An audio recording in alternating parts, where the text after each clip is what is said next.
I'm outstanding. How are you? I'm doing great. So, I mean, you're doing a lot of things. That's one of the reasons we wanted to interview you and get you on this podcast, because you have so much to share and you have so many years of business experience. Why don't you tell us a little bit about yourself, what you're doing now, where you kind of started, and how you got to where you are now? Wow, I'm going to try not to start from when I was 8 years old because I hate when people do that, especially when you're about to be 60. It's a long journey. Well, first of all, it's a pleasure to be part of your podcast. You know, you and Ricardo do some phenomenal work, and I'm really a fan of yours. And I want to tell you, I started, actually, I can't help it, but when I was a kid, man, I was always an entrepreneur. I was the guy that would shovel snow or rake leaves or carry groceries, but I also was the guy that would take my mother's Kool-Aid and put it in a little bitty Dixie cups and freeze it and sell those little Kool-Aid pops for a nickel and a dime when I was a kid. So I always try to find different ways to make money with my mom being a single parent and me being the only boy.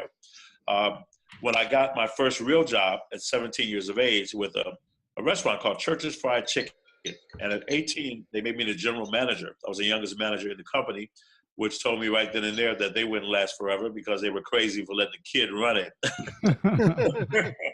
But I did know how to make those really big wings. And, my thing was, Matthew, is that I had a knack for retaining information. I memorized all their manuals, even though I was not a good student in school. And then I also could duplicate myself. I helped about 17 high school buddies become managers in that restaurant. So then I moved to Texas and worked a little bit in the restaurant industry with Steak and Ale and Abilene and Midland, Odessa, Houston, and Dallas. And that helped me really diversify my scope of the world, the way I saw it, because Texas in itself is different. But then I was the only African-American in those cities. And with having 150 employees, I had the most incredible time because I began to realize that we all had more in common than we had differences. I had some incredible friends even this day through that experience. So it really helped me as I continued to build my career. When I came home and decided to be a business owner, I got a little tired of working 60, 75 hours a week in a restaurant, knowing I was never going to get rich and was never going to get out of that grind. Nobody could even keep a relationship working those kind of hours. So I came home and I became an entrepreneur. I started in real estate. I would buy and flip homes, and this was in the 80s, mid-80s. Then I started a construction company. I said, well, if I got to pay someone to rehab my property, why not own the company and do it? So I had that. Then I got into the nightclub business. We had to rehab our own nightclub, so we did that. And then we got a restaurant. We had to do our own restaurant, so we did that.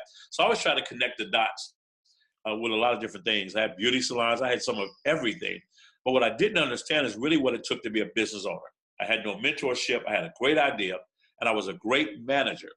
But I didn't know that it's one thing to be a manager, another thing to be an owner. So I was really kind of burnt out because I'm working 80 hours a week, sometimes 7 days a week, sometimes 17 hours a day, and it was killing me. And I just wasn't happy, even though some of the businesses flourished, but I had no life and no time. And that's when I kind of just walked away from everything and moved to Atlanta and got into network marketing. So through that really kind of blessed my life. I was one of those skeptics that didn't like those pyramid things. I was that person. And somebody just was very persistent and kept asking me and kept asking me. I kept telling them no. And when I said yes, I meant no. And I got in this car and he kidnaps me and takes me to a meeting. I'm 33. The presenter is 20. And right away, I judged him. I prejudged everything. I didn't want to listen to this kid tell me about making money. I didn't believe it. I wasn't buying it. But at the end of his conversation, I thought I'd give it a try. And that was back in May 26th of 1994. So I decided to get involved in that company. I got some great mentorship from one of the owners. And by January 13th, 1995, I left my last job and went on and made millions of dollars with that company. And we helped that company grow from $9 million a year to about $700 million and open up the first 12 countries and became a great speaker and trainer there. So that's the beginning of my story. I mean, today, we'll talk about that stuff, but that's really kind of how my journey began. That's awesome. That's amazing. So you first got into network marketing when you said you were 33? I was 33. Well, actually, I got into it when I was 18, but I didn't have a clue what I was doing. I just had a lot of fun. I would go to the club, and everybody would come to my house and drink, and I would sign them up, and that was about the extent of it. But when at 33, I got back involved and really got some training. And now they say I'm an expert at this thing. We've been able to be very blessed, and we've helped a lot of people. And about 81 people, my tag is Mentor to Millions, about 81 people, they say, well, James, because of you, I made millions of dollars. So that's how that kind of stuck a little bit. But I really like that. I really like the fact that my life, I've been able to help some people. They've been able to do great things, and some of them, even things bigger than I've ever done. And I love that because I really believe that those are the people I can borrow money from if I'm ever in a crunch. Something you said that made me think about it. A lot of business owners they start their own business, but they're working 40, 60, 80 hours a week, and they're working in their business and not on their business. There's a really great book out there that I read that I know that you've also read called The E-Myth by Michael Gerber. And that really explains the difference of, trying to, going from employee to manager to business owner and leveraging other resources. You kind of want to explain the transition you had through that to maybe inspire some other business owners out there who are kind of stuck putting a lot of hours in their business and really haven't, they have trouble scaling their business? Yeah. Well, first thing is that out of every 1 million businesses that open up, 90% fail in the first 3 to 5 years. That leaves you about 100,000. In the next 5 years, 90% of them will fail. That leaves you 10,000. And out of the 10,000 that remain from the original million, 4,000 really make money. The other people kind of own a job. That means they are working harder for themselves. At least they own it. But if they ever get tired and don't want to do it anymore, something happens to them, everything else kind of crumbles. So we have to examine what do the 4,000 people that succeed, what's different about that. And all these things can be found in books. I'm a big advocate of reading books. Now, I wasn't a great student in school. I was a D average student. I just wanted to get out. And only reason I wasn't an F student because I couldn't get out of school with an F, and I was bright enough not to stay there extra year.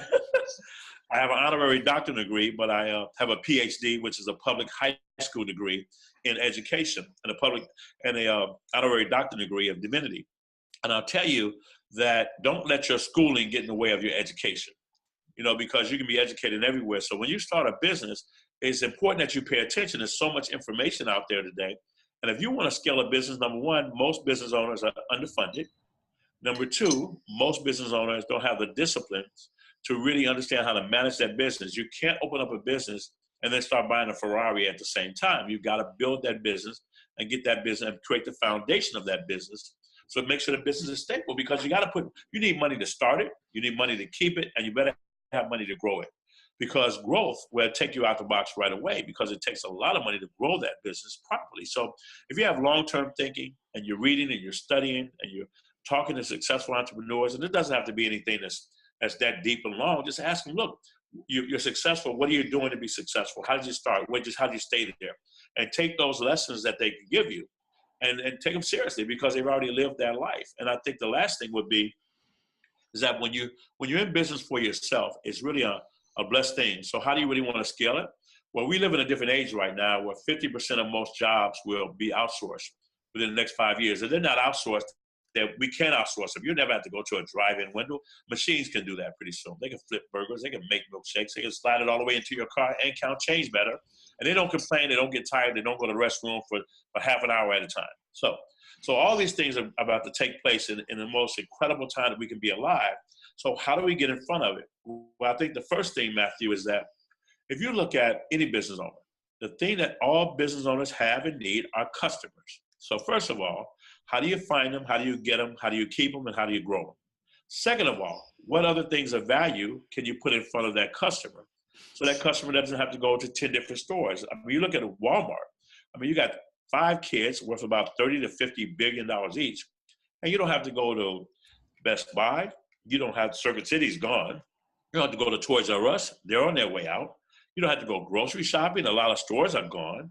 You don't have to go to the pharmacy. You don't have to go to the bakery. You don't have to go to Bed Bath & Beyond, Home Depot, or Office Max for most of the things you want. So if customers ask yourself a question, where else are my customers spending money?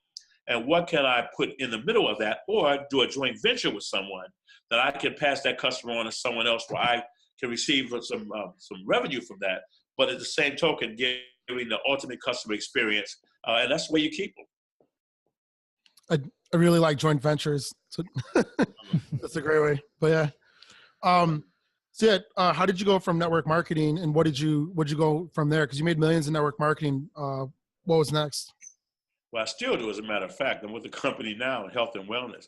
And I'll tell you what happened for me is that in 2003, I went and got a physical and I was diagnosed with sarcoidosis of the lungs. Now, it's kind of scary because I've never smoked, so I thought the only people who got lung challenges or lung diseases are people who smoke cigarettes. I never smoked. I was never around secondhand smoke. It just popped up. So they put me on a drug called Prednisone, which is a steroid, and I gained a lot of weight. I was up to over 350 pounds on that drug. Now, I don't care how much money you make, because if you make money, you want many things. If you have bad health, you only want one thing. You need to be healthy. I was diagnosed with sleep apnea. I had to be put on a CPAP. Then I was losing 30% oxygen in my brain when I slept, so I had to be on oxygen when I slept with the CPAP. And then I had gout in my foot. I mean, it was a mess from head to toe. I couldn't breathe at the head, and I couldn't walk with at the toe. So it was a mess. So I started getting into a different way of living and exploring a healthier lifestyle, that perhaps there are plants. Because I did realize that most pharmaceutical drugs started with a plant, and they start playing around with it and have all these side effects. So I went away to get educated, and it kind of worked for me. And then I got introduced to this company I'm with now, Total Life Changes. And I tell you, it's been a blessing, man. I've been there for 4 years and did about $3.7 million, but I lost 120 pounds. I'm off of all medication for over 2.5 years. And we have thousands of testimonials for people who've done the same. In the middle of all this, I started coaching individuals to help them overcome self-defeating behaviors. I started that in 1999, and I started us coaching speakers. You know, I had a good knack to see in network marketing, you have to present. So the more presenters I had, the more money we made. Because if I could teach everyone to present as close as I could do it, then it was like having all these franchise McDonald's. It's like having a bunch of ATM machines, but they have legs. It was pretty Just cool. money. Everybody won together, because I really understood that success and your ability to communicate effectively went hand in hand. So we began doing that, and I started training speakers one-on-one. And 9 years ago, we launched NBC University and an Inspired2Speak program. And we've been having a blast, just helping empower people and partnering with people and watching them really soar. So that's been pretty cool. If you could kind of go and elaborate a little bit more into NBC University, because Matt just took your course on Inspire2Speak. So if you kind of elaborate on that for those who are not familiar with it. Yeah. Well, Inspired2Speak with the number 2, we have 2 courses. One is called Inspired2Speak 101, which is a 2-day course, and Inspired2Speak Action Camp. Now, Matthew took a 4.5-day course. Now I just stretched it out to 5.5 days. And they're grueling days. I mean, most of those days are the first 4 or 5 days are 12-hour days. It's a lot of work. It's very interactive. And we really teach you how to make public speaking easy and how to get you platform ready in 5 days. Now, platform ready means that when you're a speaker and you want to do it on a professional level, Ricardo, first of all, you can make money speaking and you can get hired to speak. The challenge there is that there's so many speakers, so many people are finding their voice, which is a great thing. But there's a limited amount of opportunities because everybody's jockeying for the same client or customer. Right. The second thing is that you can create programs and products and sell them online, which is really cool. But you have to have a very unique sales proposition, selling proposition, a unique value you're bringing to the marketplace, and it has to be sculpted so your message is very unique, so you can really get in the marketplace and make an impact. The third thing is the most impactful one, and that's speaking and creating programs and products and selling them from the stage. Now, when you do that, the average person, you put 100 people in a room, a person should be able to make no less than $10,000 an hour. Now, I've seen people make $1 million in 90 minutes speaking from the stage. So if you look at the money you make and the community you create, the amount of people you can help in the shortest amount of time, you want to be able to do that. So we teach you how to do all 3 in the 5.5-day action camp. Everything from book creation, product creation. I believe everybody has a story and everybody should have a book.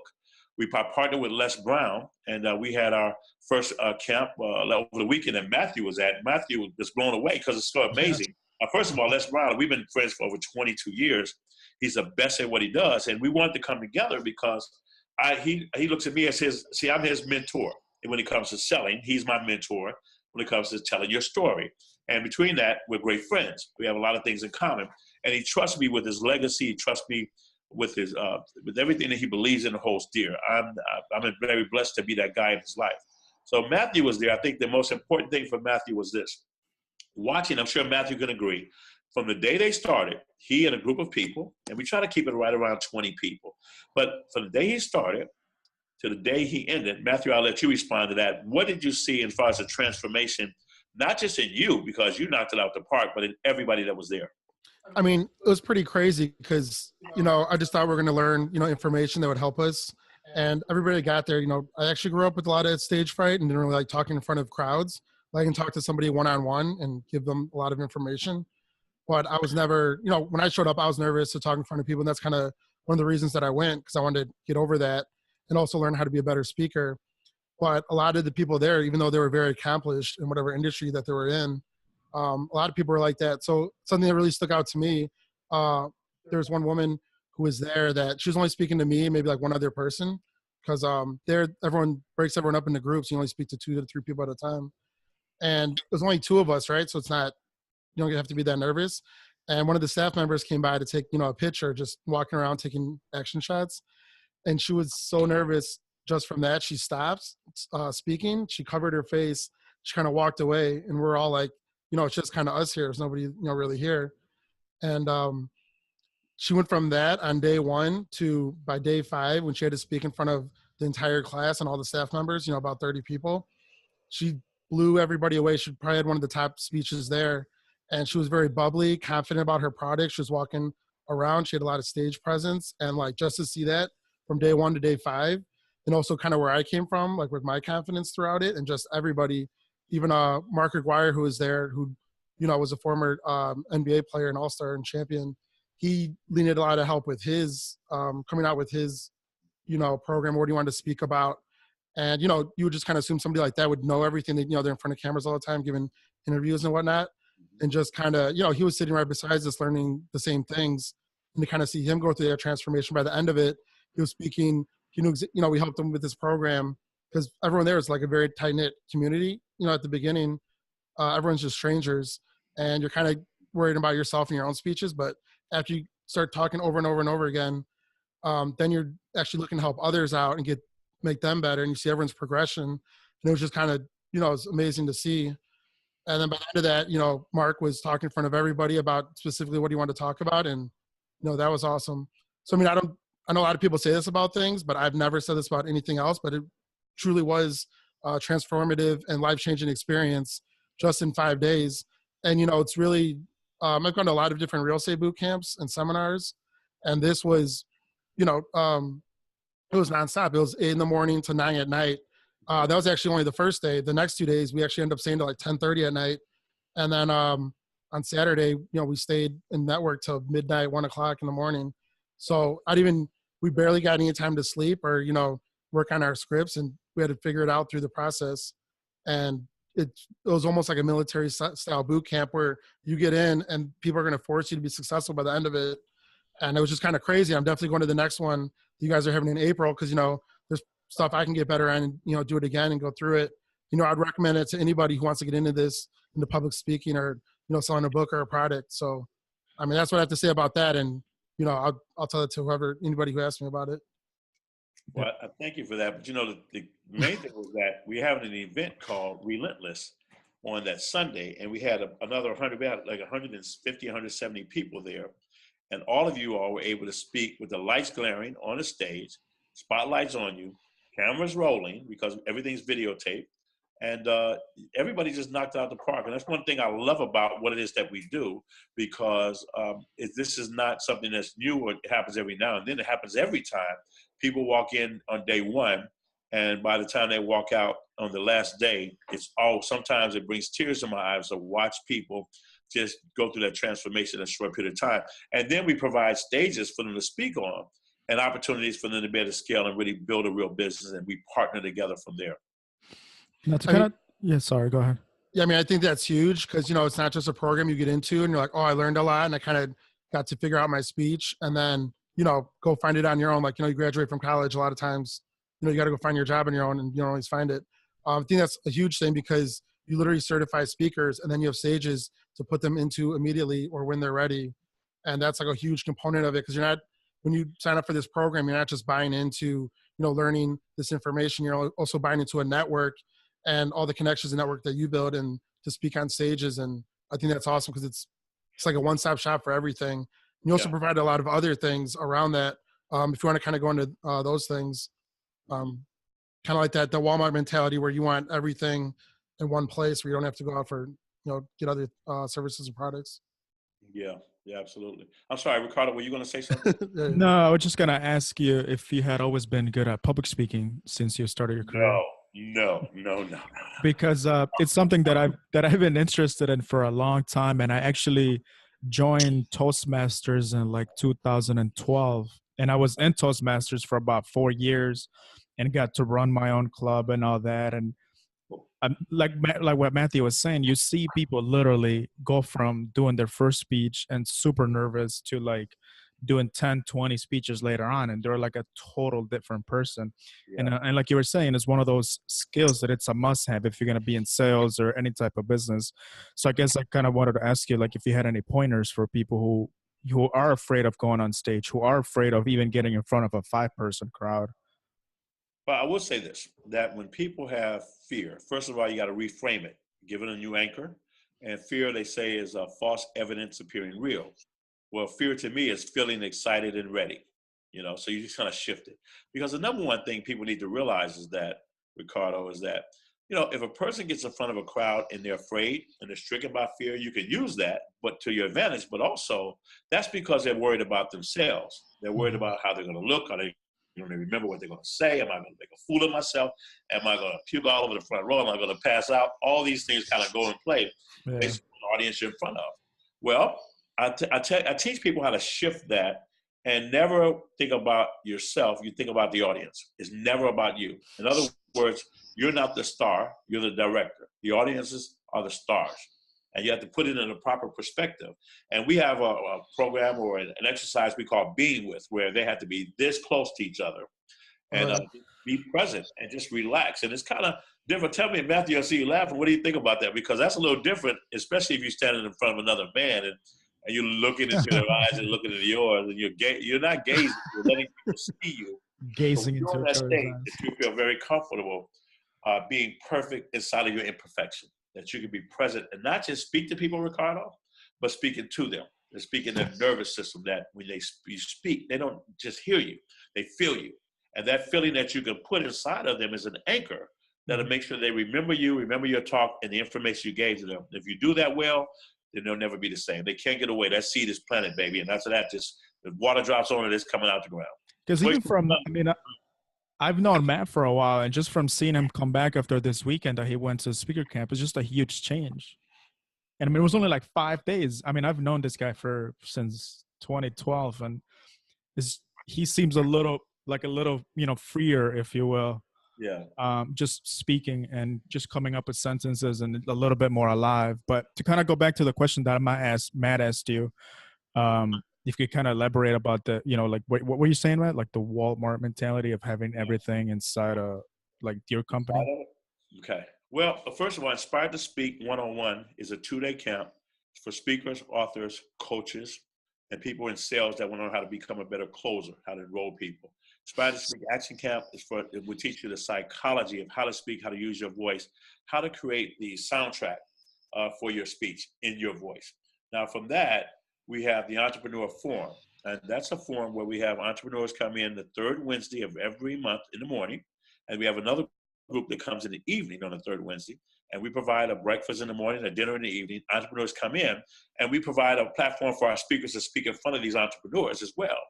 Then we have a program called Limitless, where anything is possible.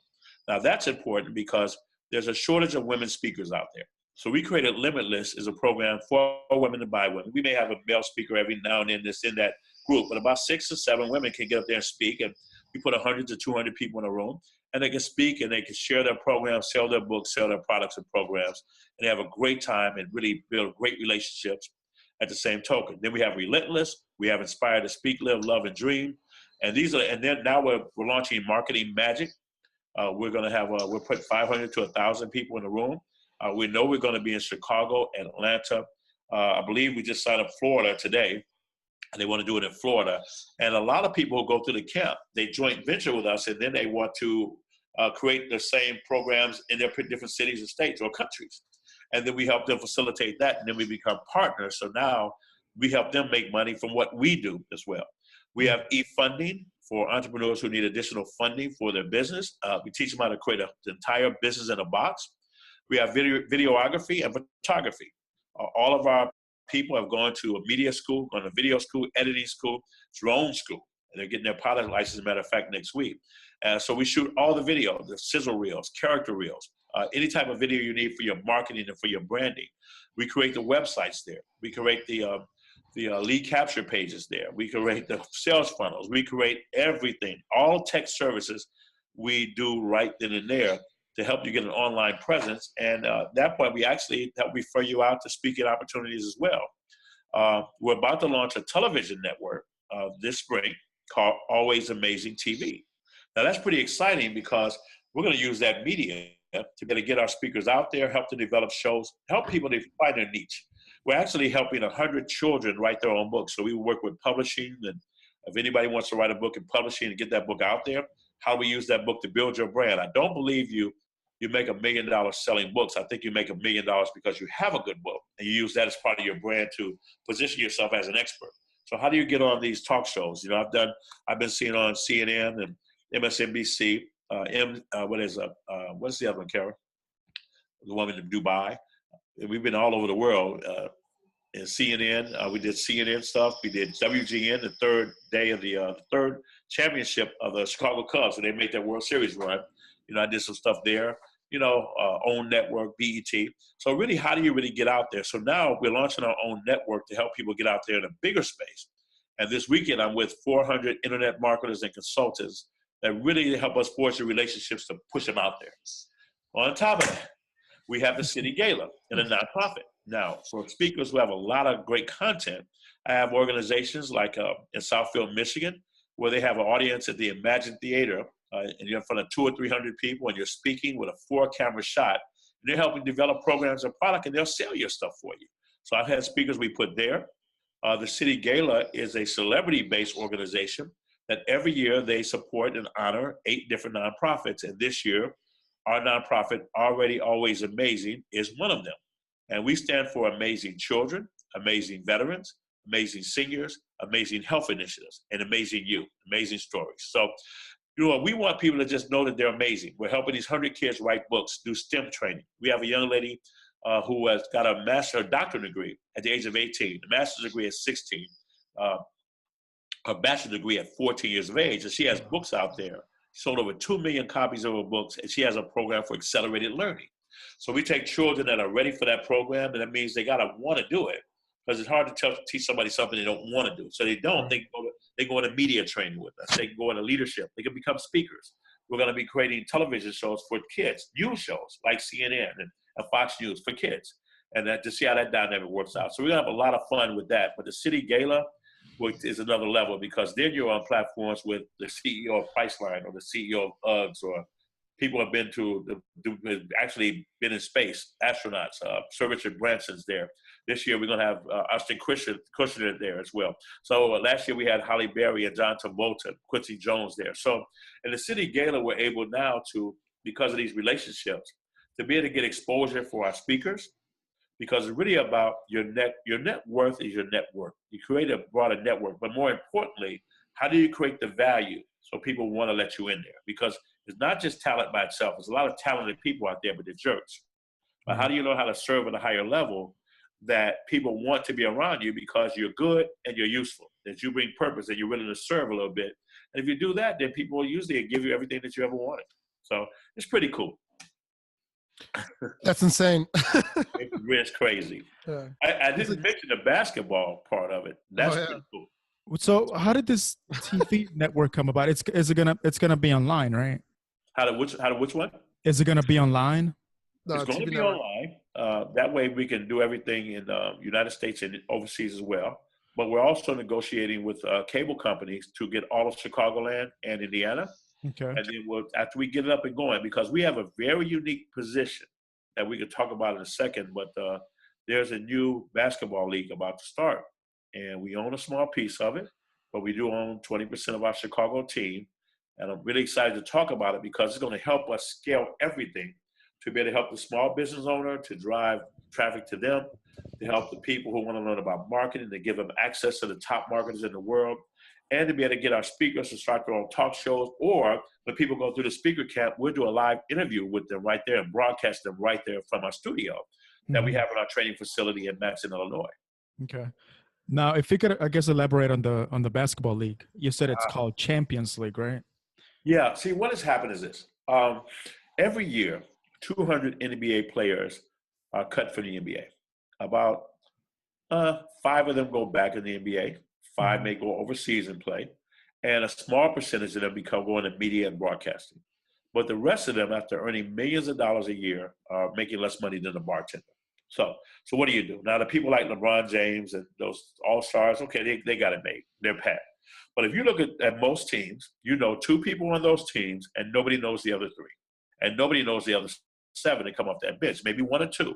But they're not the people that are getting high profile, that have a lot of opportunities and big shoe contracts and all these other things is really going to help them secure themselves. Because when a person goes pro, everyone around them assumes that they got a lot of money.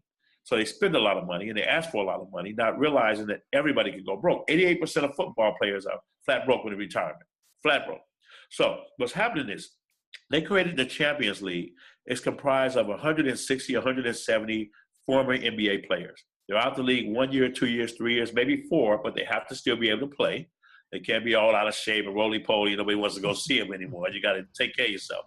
And they're going to, and we have 16 teams. Now, I do know that Walt Frazier and his group has Tommy Hilfiger, their group has a team on the East Coast in New York. I know that Ice-T has a team with a hedge fund group down in Florida.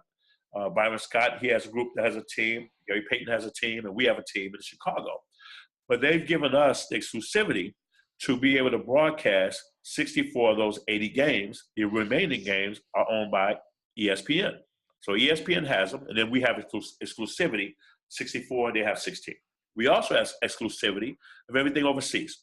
And because my wife and I are founding members of the International Speaker Forum and Travel Club, that helps us to be able to brand overseas, brand our speakers overseas, get opportunities overseas, but also to be able to shoot these games overseas and other great shows where people now can get an international presence all the way around the board. So we're going to be doing everything from taking the speakers through speaker camps. We're going to bring them into the community and work with nonprofit, work with these kids to show up, work with our seniors, to show their face. And that's all part of the deal because every player now owns a piece of this. And our job is to put butts in seats all over the nation.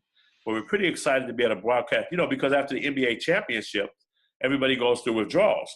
So this league goes in the summer. Our deal is that we will not have our games at the same time as the NBA.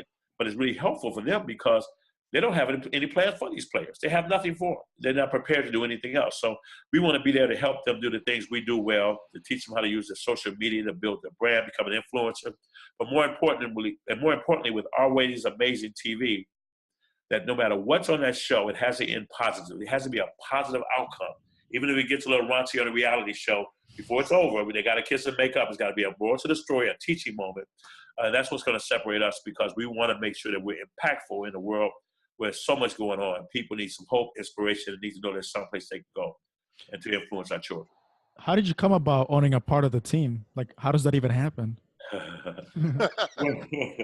Like, I'm just asking, like, what's on somebody else's mind, or like, how do you even come about that? Wow. Well, what happened was, like Matthew mentioned, Mark Aguirre was in the camp. He's a good friend of mine since 1979. Actually, when he went to Dallas Mavericks as the #1 draft pick, I actually was there with him, living in Dallas. And he happened to come to one of our events, and he happened to sit there and just look around. And he just stayed around. He stayed around all day. Then he came back the next day, stayed around. And anybody knows Mark, he's very methodical. He doesn't talk. He won't talk a lot. He'll look, and he'll ask the question he needs to ask. So he left, and he said, I'm going to get back with you. And about 3 weeks went by, and he called me up and said, I need to talk to you. And he told me about the league. He's the chief operating officer. Told me about the league. And he looked at our infrastructure and just felt that we had everything positioned in a way that we could bring value to those players.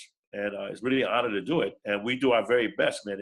One of the things about our company and the people we have, I'm honored to work with and that have chosen to enroll with me in this vision that I have, is that we strive to always do our best work to under-promise, over-deliver, or we over-promise and over-deliver that.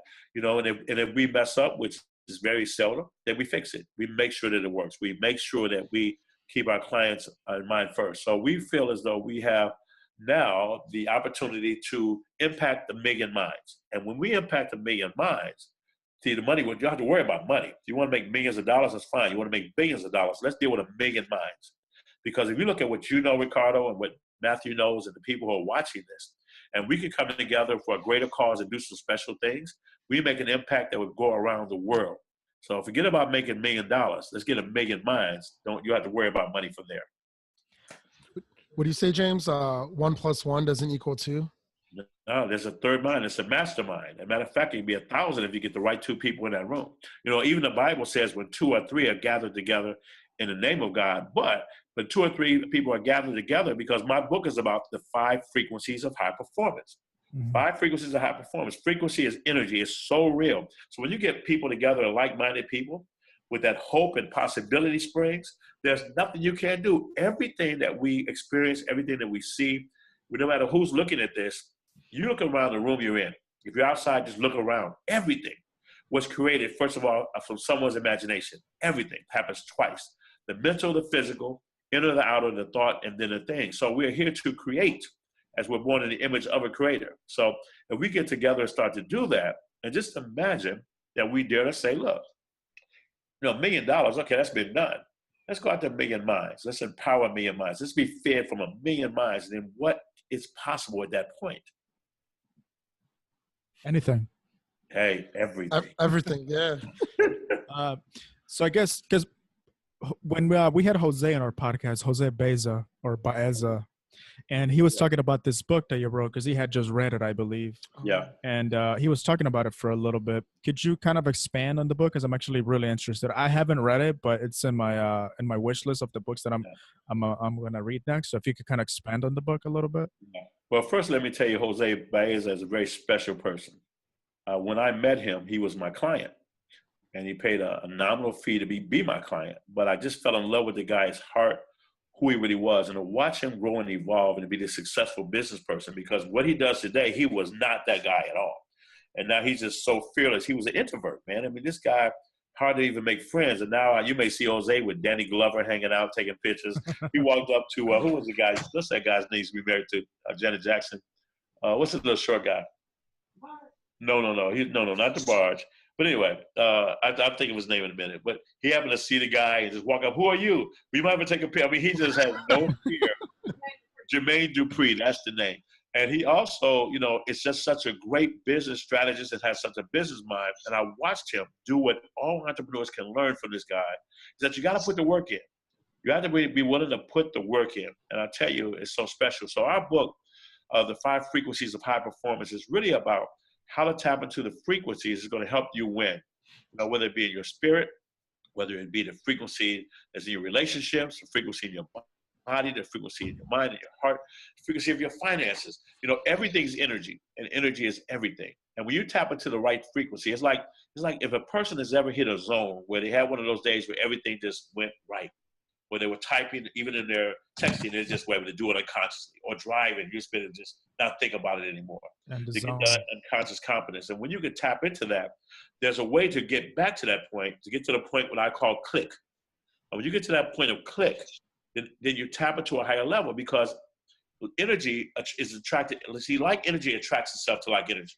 See, so the laws of attraction are really, really real. So when you're thinking of abundance, and you're thinking there, and you're living it, and you live in it even in your mind, even if you don't have the financial substance to show for it. But if you're there in your mind, you eventually will get it, because your mind is going to take you some places that's going to put you in those situations. But if you have a frequency of blame and guilt, and it's always somebody else's fault, or attacking people and things like that, that's a low frequency.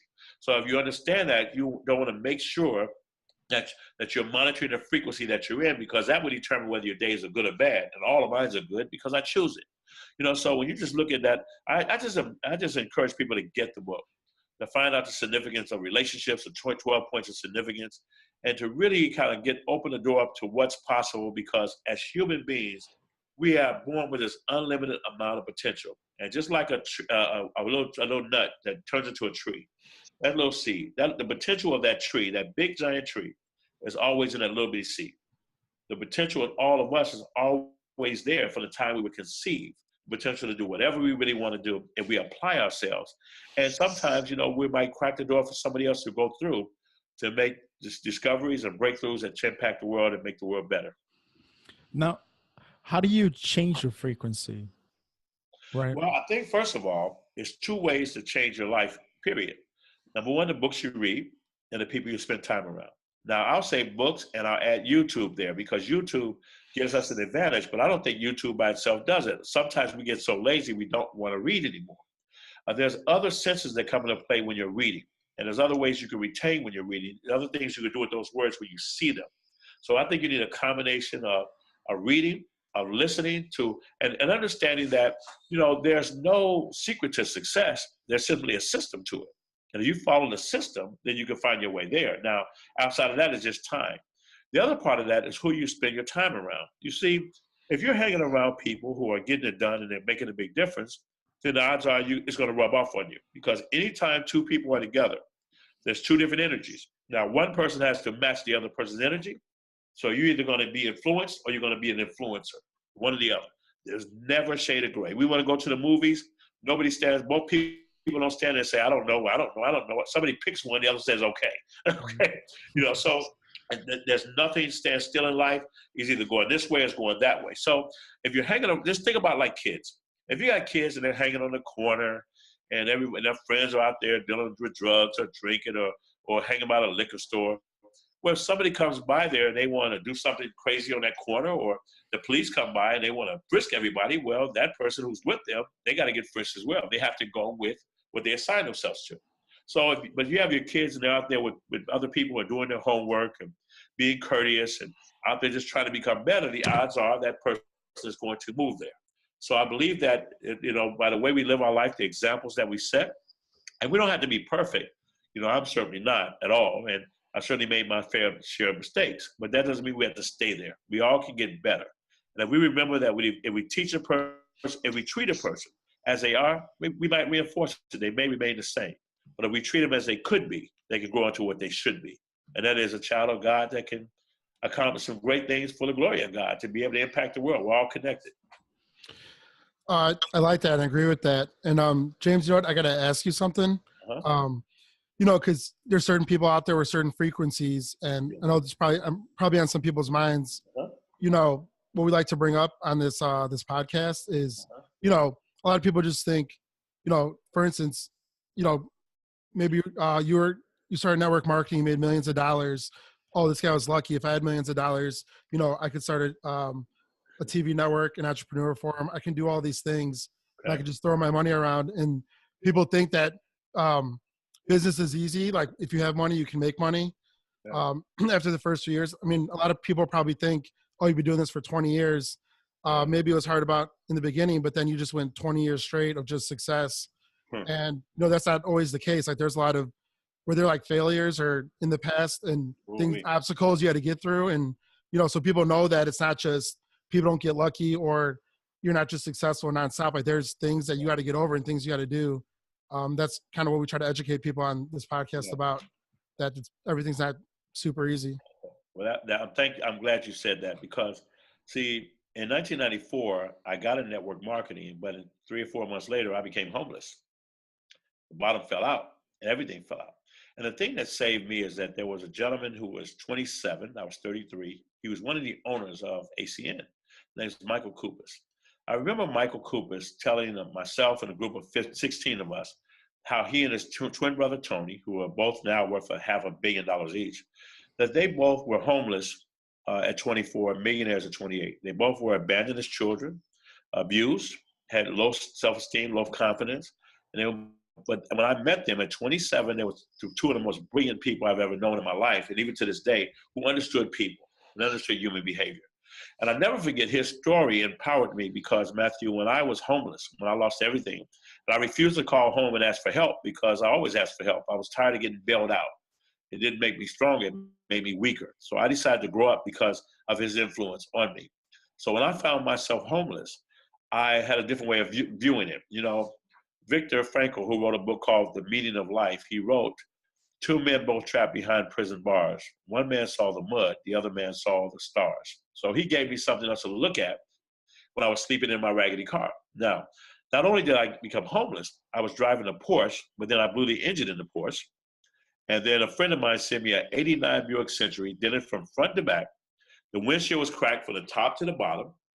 I had no ignition, so I started up with a pair of wire pliers. I kept the towel over the ignition so nobody could tell you could just take this car. There was no ignition switch. And then I locked the keys in the car one day, so I had to knock a hole in the door to knock the lock out, put my finger in the hole, open up the door, grab the wire pliers, take off the towel, start the key, start the car up, and come to your house and tell your friends we're going to get rich, follow me. Yeah. But he created a vision inside of me that was just so big that I really believed that it was possible because I had no place else to go. I had nothing else to believe in. So I was just it. You know, so being homeless for 4 months, it seems like 6 months, man, but I stayed positive. I continued to just work. I got quiet and I began to serve and I just help people and try your best to keep that humility when you get to that space, because you can learn so much more when you're in a quiet space of your life. You can really learn, you can really grow in a quiet space. It's like a seed being covered up with dirt. It's a quietness when you cover it up. You can be a seed all to yourself and figure it out. And then when you start coming out the ground, everybody says, wow.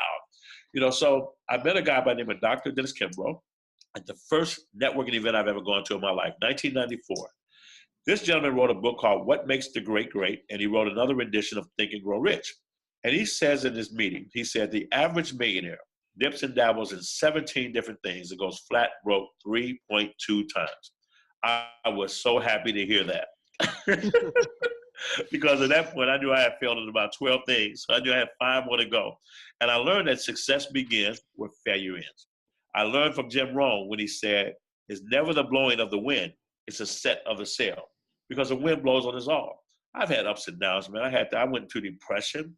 I've had to go into a 28-day rehab, and I've been through it. But every time I get on those stages and I just come clean, because when I put it in the light, it doesn't have any power over me any longer. So, and we're not going to get out of life unscathed. You think somebody's going to be perfect, it ain't happening, you know. But we just try to become better and become better. The older I get, the better I get. And I'll tell you this, what I begin to do is put together programs to help other people, because as I'm helping other people, it helps me. It helps me stay on focus and path, because we're all, you know, like what's the name of the movie with Forrest Gump? He said, life is like a box of chocolate. You never know what you're going to get. Sometimes you get a chocolate-covered cherry, and sometimes you get a chocolate-covered nut. But it is what it is, man. You just got to plow forward, try to become better, and live your life, and be thankful that you have grace, that you can make mistakes, and it doesn't have to define you, that you can become better, and just try to do it. James, what would you say to somebody that is in that position where they're starting off in business, or they've been in business a few years, but they're just, you know, failing at everything, and they want to give up, and they don't know if they should move forward? And, you know, what do they need to be successful and get over that hump? Well, what would your advice be to them? First of all, most people don't have very clear goals and objectives of what they want to accomplish in their life. The question is always, what do you want? Because if you want something bad enough, you'll figure out why, and you got a big why to do it, you'll figure out the how. The how is not even important. It's really the why. I mean, what are you doing right now? Are you passionate about it? How are you showing up in the marketplace? Are you reading books? Are you becoming better? Are you plugging into what we have, the Entrepreneur Forum, on the third Wednesday of every month, in the morning and in the evening? Are you plugging into your local chamber? Are you going to networking events? Are you getting around people who have goals and dreams? Because the biggest challenge that most people have is their environment, and their environment is going to produce whatever the environment produces. And if you're in a dump, then whatever you do is going to stink. But if you're around people and you understand that it's never that you're not good enough, it's just that you got to grow some more. Because on the other side of that pain, it's just like getting a six-pack, man. It may hurt when you get on that floor doing those crunches, but on the other side of that pain is victory, man. You get to walk around with a vest and no shirt on. It's kind of sexy. So, you just got to keep going and keep that vision in front of you about what you want. Get educated and find people who are doing what you want them to do, and start hanging around other people who are successful. Now, the other side of that is how do you do it? Well, you may not be able to afford to go to all the events, so you attempt to serve. So what a value can you do? Or you can barter. What a value do you have? What can you do that creates value? If you do that, even if you're willing to sit at the back table and help people and be there on an authentic level and not have a motive of what you're trying to get because you're there, it's about what you give. Because when you learn to do that and operate from that space, everything you wants you. The laws of attraction kick in. You're around that frequency. You become a part of that frequency, and you can go there. But you have to have clarity. What do you really want? And goals and dreams will separate you from every bad relationship. Because if your goal right now is to become the #1 podcast in the world, and you and Ricardo are going in that direction, then you're going to be focusing your time on that, right? That's where you're going to be spending your time. You're going to be spending your time trying to talk to influencers and talk to other people about what's going to give you the edge. So you're going to be playing here, here, here, here. So when somebody comes with something that's this way, and they want to distract you, if you're focused on your goals and dreams, you don't have to cut friends off or family members. Your goals and dreams will create the separation you need. And when you get that and start getting a taste of it, then you become addicted to it. Addictions are not always bad, depending on what you're addicted to and how that's showing up and reflected in your life. Addicted to goals and dreams and success. That's a good addiction to have. Yeah, well, you know what? Your heart is addicted to beating. You don't have to tell it to beat. Your lungs are addicted to breathing. You know, it depends on how you want to define it. It's just about, you get to the point, this is what you do when this happens. This is what happens. This is how you happen when this happens. The key factor is when things go wrong, try your best not to go wrong with it. Now, you're going to be perfect? Nobody, not one person ever is. It's not going to happen, But you got to keep going. You try to keep getting better. And if you get around the right people and they allow you the space and hopefully get around people to help make you better, that encourage you and that empower you. Because I was speaking with a lady yesterday and she was saying she was a very accomplished attorney. And I'm here in Florida, and she came down to speak with me. I introduced her to my wife. I met her, and she was going through a speaker camp, a $15,000 speaker camp. And she was saying that the biggest challenge that people have, that I totally agree, is that we feel we're not good enough and unworthy. And we'll find a way to mess up a great situation because of some stuff that we anchor with as children. It's not true, but we got to reframe it. But we have to work and process through it. And there's a way to do it. But it'll happen when it's time for it to happen for you. But if you're not going in that direction and you say, well, I am one of my friends said, well, James, that's just the way I am. I said, that's just who I am. And I said, well, why don't you try being somebody else? That is true. Yeah. The funny thing was that was actually the woman I was speaking about. She went to that $15,000 speaker. Matt's computer just died. Matt just died on us. How about that? They can't hear me. I can hear you. Oh, I think on the Facebook Live, he might have. I'm recording it, so we'll post it. But okay. Here, Matt, just sit next to me, actually, because Matt is right here. Okay. So what I wanted to finish was that that lady actually spent $15,000 for a speaker camp and showed up day one at your camp, and she was still nervous to speak in front of people, like 2 or 3 people. But then after 5 days at your camp, she spoke in front of everybody. Didn't have a problem. Yeah. Well, the cool thing about our camp is that people can actually come back and we can video and create products or programs for them. Their DVDs, their flash drive presentations, trainings, workbooks, all that. We create everything in-house. So everything a speaker needs, they don't have to go anyplace else because if we know you, we know what you're looking for, what outcomes you want to create, and what's in alignment with your values and really how you show up and what message you want to convey to that audience. All right. Yeah, we'll go into the questions because we usually do a question section of the podcast. So it's a bunch of just random questions that I'm going to shuffle. Now, I'm in Florida. I just left Chicago. I'm in Florida. So if my nose is running, forgive me because I had to blow it in a minute. All right. First question. What was your first business idea and what did you do with it? All right. Hold on. What was my first? That's the Florida code. What was my first business idea and what did I do with it? Now, I don't want to go back to the snow pop business. So let's say business idea. I think I opened up I got into real estate. I was buying some foreclosed property and the guys charged me $2,500 to facilitate this. And I really studied them. And then I got a hold of their broker. They made a mistake and I found the name of their broker, called him up. He agreed to work with me and I began to buy and flip homes. And then I built relationships with mortgage owners. I met a gentleman who had a mortgage company, he and his brother. He was the youngest brother. His big brother wouldn't let him in on the deals. So I began to help get him properties. And then I would find properties that were, for example, I had like 7 1- and 2-bedroom units right off of Lake Michigan on a street called Lakeshore Drive. You guys know what Lakeshore Drive is. Yeah. 7337, I believe. And I got those units for $15,000 a unit, whether they're facing the lake or not. And I was able to sell them all for $22,000 within 14 days. I got another property in Downers Grove. Behind it was a landing strip. It was going for $70,000 or $80,000.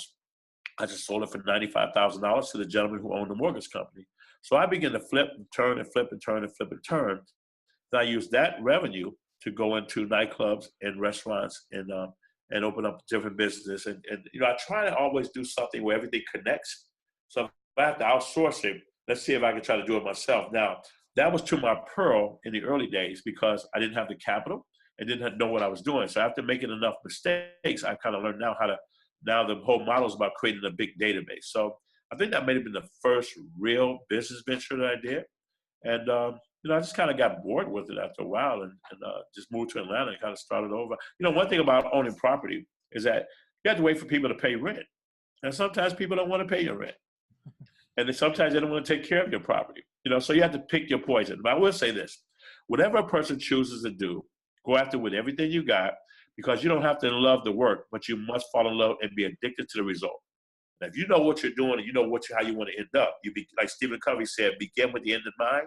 If you can attach yourself to the end, then you'll go through whatever things are inconvenient or painful or people may look at them as setbacks. You'll go through this stuff and grow through it as long as you achieve the result. And then a lot of times, guys, that so many people, they get stuck in wanting to do it one way, but they want to just be right. You got to look at the result. What are you trying to accomplish and why do you want to accomplish? Now, if you can do that, it's ethical, and you bring value to people and you help people, then sometimes looks like the Post-it notes. The Post-it notes, they made $1 billion selling these Post-it notes. Well, they did that by accident. They were trying to make a glue that would never be, that the bond could never be broken. And they couldn't do it. They failed. But they got these little pieces of paper that stuck together. They peeled them off and said, wow, we can make little Post-it sticky notes with that and build $1 billion brand from that. Right. So a lot of times things happen quite on accident. When you're going in a direction trying to create something else can be created. You got to be flexible in your thinking and not be so daggone hell-bent on being right. You can be right and broke. You can be wrong and make a difference and be rich and wealthy, not just in money, but in every other area of your life, because then you teach other people how to become successful and not get so locked in. Okay. Next question. What habits made you help you make you successful? What habits? Well, you got to be committed. You have to be committed. You have to invest in having a mindset. I don't want to say superior mindset, but everything in life happens twice. The thought, the thing, the inner, the outer. Your thoughts influence your words influence your actions impact your habits. There's a poem I always said, and it goes like this. It says, who am I? I am your constant companion. I'm your greatest helper. I'm your heaviest burden. I can lift you upward or I can drag you down to failure. Teach me to do a thing repeatedly. I begin to do it automatically. I'm easily managed, but you must be firm with me. I am the first to all those who are great, and the last those who are failures as well. Those who are great, I have made great. Those who are failures, I have made failures.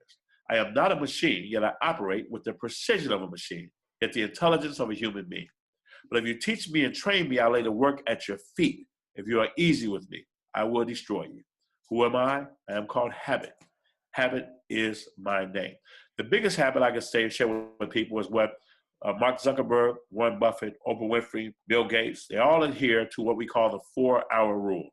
That means they commit every week to 4 hours of personal development and reflection.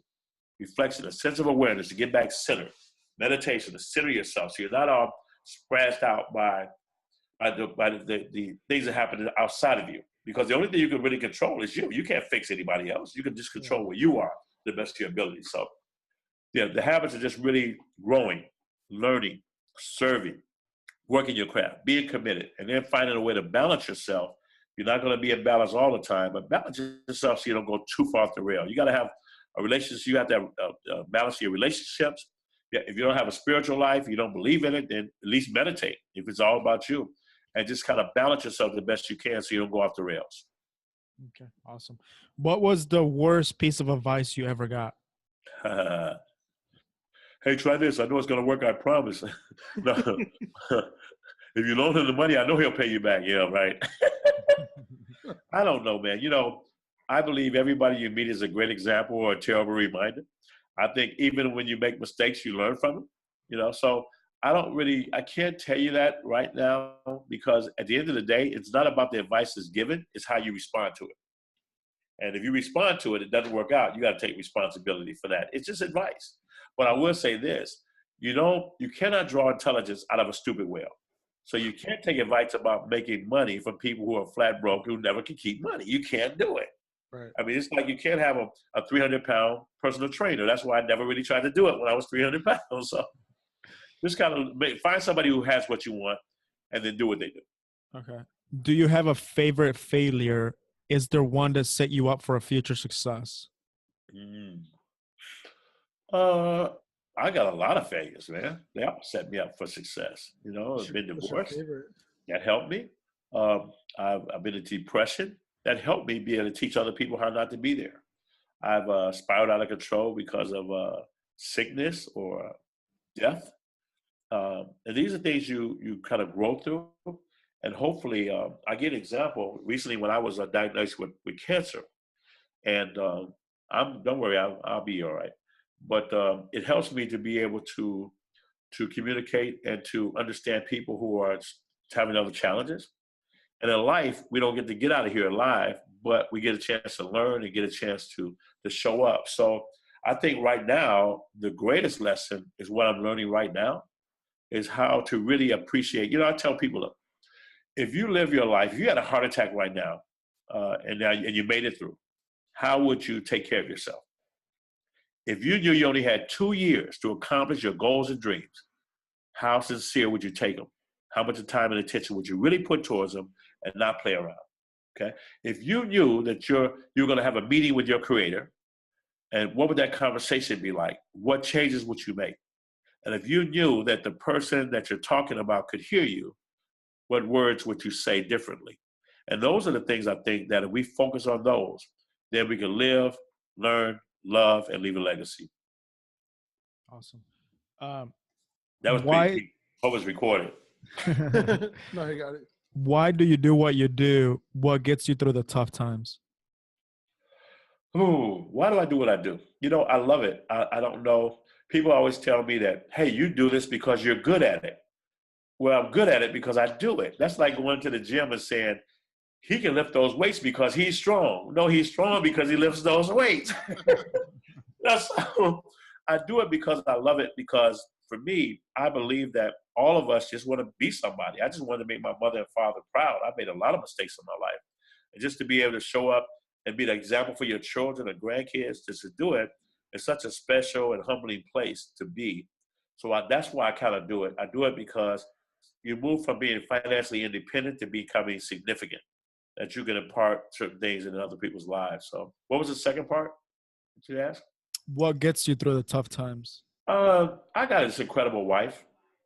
I don't deserve her, but she's actually magical. She's extremely special, and she makes me better. She's in the room. I'm not saying it because she's in there, but she does. She makes me better because I hear her, and I'm older, but I've been doing it for 19 years, and she's such an incredible person because she makes you want to become better. And it's so funny. I give you a good example.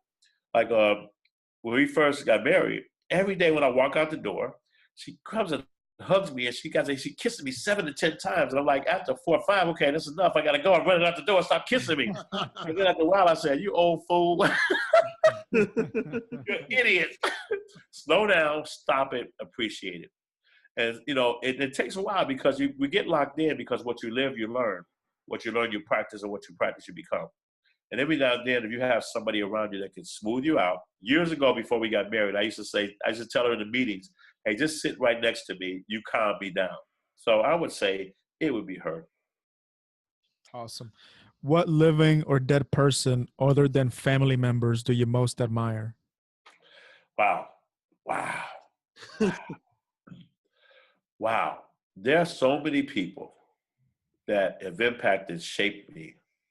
And if you talk about people who are no longer here, just the way that they live their life, Martin Luther King would have to be one. He said, everyone can't be famous, but everyone can be great because greatness comes through service. I learned a lot through that. There were people outside of family, right? Okay. Jim Rohn, who today is a teacher's teacher right now. Napoleon Hill, for the price he paid writing the book, Think and Grow Rich. A lot of people, they know of the book because most people don't read the whole daggone thing. But they don't know what he went through in a 20-year journey to write that book. And even the rendition Outwitting the Devil, and how his wife felt about not releasing that as long as she was alive. And it's just so many people. Stephen Covey, 7 Habits of Highly Effective People, and now the 8th Habit. You know, there's scores of people that have come through our lives, and if you study their work, everybody from George Washington Carver, look what he was able to do in a barn with a peanut and a sweet potato, you know, just to be inspired by people. George Bannister, you know, Amelia Earhart. I mean, there's scores of so many people that the Kennedy family, what they did and how they went against the curve and the tragedy that goes in their life and how to continue on. And some of them had some big issues, but how to continue on with that. You just muted yourself. And go through that with the grace, even though it's got to be tough, you know. So that's just to name a few, man. But I try to adhere to everyone. People on television that said things, even if it was in a movie that wasn't true, the words were impactful and they stay with you forever. They put little seeds in you. So I think every time there's always people that live and they die and they sprinkle a little fertilizer, a little seasoning on you a little bit, throw a little seasoning in your pot, and help shape you who you are. If I could, I like to quote a poem that I talk about a lot of times, and it goes, it's not how did one die, but how did one live? Not what did one gain, but what did one give? You see, these are the merits that measure the worth of every man and every woman, regardless of birth. Now, what was their station, but had their heart, and how did they play their God-given part? Wow. Do you have a morning routine? I get up, I say, good morning, baby. Now, Mark Aguirre is now my trainer, so now he's getting me in the gym every day. Man, he had my abs hurting so bad, and I can get on my ab roller and do like 400 crunches, like 10 sets. I can do 10 sets of 50 crunches. I can do it. But I was just attacking one part of my body. He got me on that ab roller, man. I was hurting so bad. I got on it the 3rd day. I screamed. It's like you wake up somebody and they're angry because you woke them up too abruptly. Yeah. I shook those muscles up and they say, oh, whoa, I was in here sleeping. So that's part of it now. And now my whole focus is to get up and try to live as healthy as I can, kind of center myself and go out there and just do my thing. But I have a new routine because I'm coming out of my office. We just brought in a new VP. I'm going home with my wife. We're going to build our business together. I'm going to stay home so I can stay more centered instead of jumping up, running to the office and putting out fires and having meetings all day. So it kind of shifts. So you got to always kind of shift with the tide. You know, when the tide turns, you got to turn with it. Okay. What is a piece of advice you received recently that you still follow? A piece of advice that I received. One thing, well, it's not recently, but I learned that some people stay excited for a little while. Some stay excited for a little while longer, but winners stay excited for as long as it takes to win. I also learned there's a difference between what they call a cooler, a closer, and a cleaner.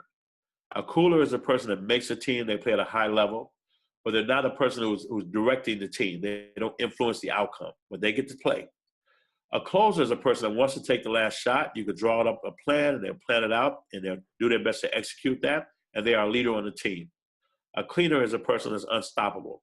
That means that person, they've made up their mind already that they're going to step on the neck of all their adversities. And whatever they lose, they don't like it, but they're going to get back up and learn from it, and they're going to step it. It won't happen twice. You know, so I've learned that if you want to become a cleaner, that means you have to work harder. You must practice harder than you play.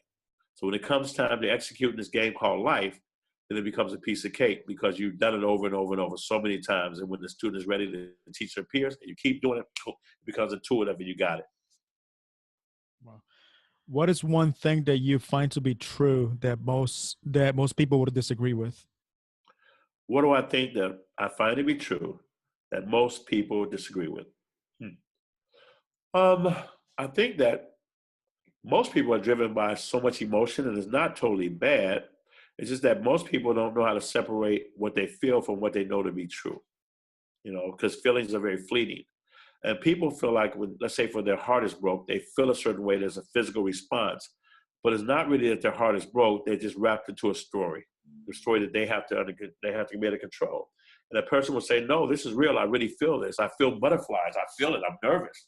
But if you take an EKG, there's no butterflies. If we take we do a CAT scan, there's no butterflies. If we take an EKG, there's nothing wrong with your heart. Your heart's not broken. It's just in a story.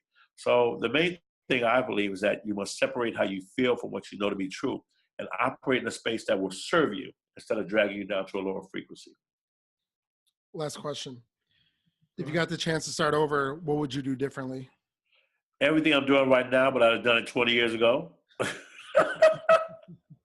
Just sooner. I would have not wasted time on the things that really don't matter. The thing I already know that I'm going to overcome anyway, than not spend so much time dragging myself emotionally through some stuff that caused me to spin, and it doesn't serve. There's no healthy outcomes. To be able to believe and to trust certain things, to be able to stick through certain things when things get tough. But most importantly, I think that I would take this life that we have and I would play full out with everything I had. Now, I have no regrets. Don't have any of those. But if I could go back before the time when I would dye my hair black all the time, when my hair was black for real, like yours, I would be out here. I would have worked harder trying to get to where I am because my life is very blessed. And I remember, I left my job on January 13th of 1995. Who gets to do that? Who gets to be where we are right now, where I can be on your podcast and give a message that may help somebody. Who gets to do that? Nothing special about me. So I believe that life is to be lived forward and understood backwards. And all of us can look at it that way, that we have lessons and life lessons and experiences that we can help other people become better or give them a choice when they feel like they have no choice and they just do something randomly. They think, stop and think, and choice. And then we can inspire, because I think inspiration pulls you towards your goals and dreams. To be inspired about something. What inspires you? What can you dig? What's important to you? I want to be a great dad. That help inspire me. I want to be a good husband. That inspires me. I want to leave a legacy. I want to be an impact the world. I want to get 1 million minds, because 1 million minds matter in a great way because we shape the earth with that. So, if you can find something that inspires you, then it will pull you. You don't need motivation. You can't help it because it's just taking you to it all the time. Awesome. That was amazing. You've inspired over hundreds of thousands of people, and you're going to be inspiring hundreds of thousands of more. So, you're doing that, and you continue to do that. So, that's amazing. That's awesome. Truly inspiration. Well, you as well, Matthew. I've got a chance to watch you and spend those 5.5 days with you. I made some promises when I met you, and I never forgot those promises, man. So we're going to do some great things together. Ricardo, I look forward to us getting a chance to play a little bit and having some fun and find out how we can take your message of hope, inspiration, and education and get it out there to the world. And I want to get you a TV. I want to get you a television show, man. You guys look good on TV. Let's make it happen. Yeah, I'm gonna go to the April speaker camp for sure. All right, outstanding. If you want to say when, because you got 2 1-on-ones coming up, and then the action camp, and then also if you could tell people how to get a hold of you, and so you got so many things that you're doing. How can people plug into you and your network and become a part of what you guys are doing? Well, perfect. Our the next one-on-one is February 3rd and 4th. We have one on March 17th and 18th, and April 21st and 22nd. To get information for that, they would go to, make sure I say it right, nbcuniversity.com/inspired2speak with the number 2, numeral 2, inspired to speak -101. Okay, that's the first way. For the action camp, if they want it ready to be a 7-figure speaker, they can go to inspired2speak.com/action camp. Or if that's confusing, simply dial into the office number. I'm going to look at the card because I never have to call it. Area code 708-982122. Well, I pay the bills. I should know my number. 708-898-2122. Or simply contact you, Matthew. You know where we are. Yeah. And we'll set up a conversation and see what's the best fit. Awesome. That's it. Yeah, that's awesome. Thanks for being on. That's a lot of great information and content, and that's awesome, man. Really appreciate it. Yeah, well, great. Thank you so much, guys. Continue to do great work. Thank you. All right. You too.